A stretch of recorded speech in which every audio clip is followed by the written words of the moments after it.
In this video, I'll be going over the best settings and bindings for both controller and keyboard and mouse, and overall settings for Halo Reach on PC.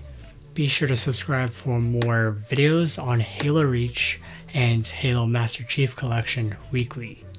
So I'll be starting with the settings for PC and some control bindings for keyboard and mouse.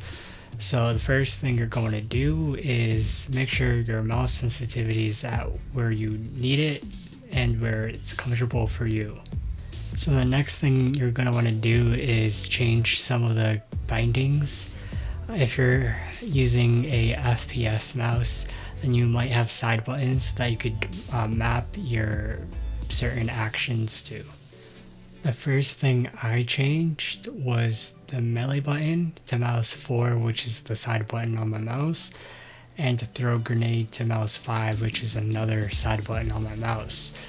I moved the action button to F, the change weapon to mouse wheel down, and switch grenade to mouse wheel up. And unfortunately, you cannot change the communication buttons because push to talk is on letter V, which is kind of a stretch and a bit uncomfortable when you have to make callouts during a match.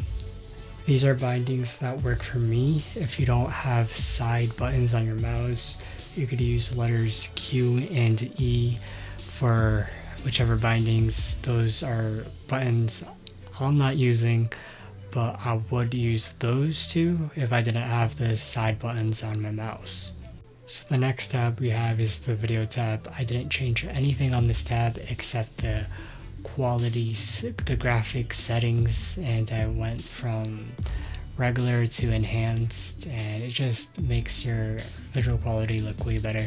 And I kept the frame rate at 60 because there is this instability issue with the frame rate being at unlimited. Also something weird where it messes with your mouse sensitivity. So for now, I will keep it at 60, but you could make it unlimited if you want.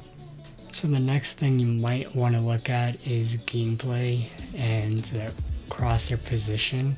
You want to keep that and to make sure it's centered, because it means your crosshairs are centered and not in the lower third of your screen. I kept my audio settings the same as well, so I'm not going to go over that, but feel free to comment any suggestions you might have for audio settings down below. So now we have the controller settings, and the button layout is something really important because you might want to change it.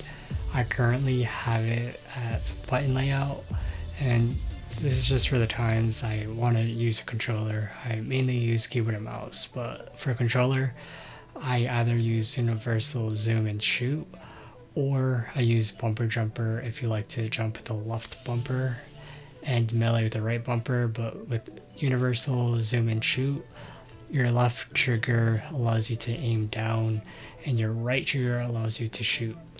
If you're more used to control settings for games like Call of Duty, then this is probably the best button layout for you. So the next thing you might want to look out for is your aim control. I have it at classic, but you want it at modern. It just makes your aiming more smoother. And the next thing you're going to do is change your sensitivity. And I changed my horizontal and vertical sensitivity to 9.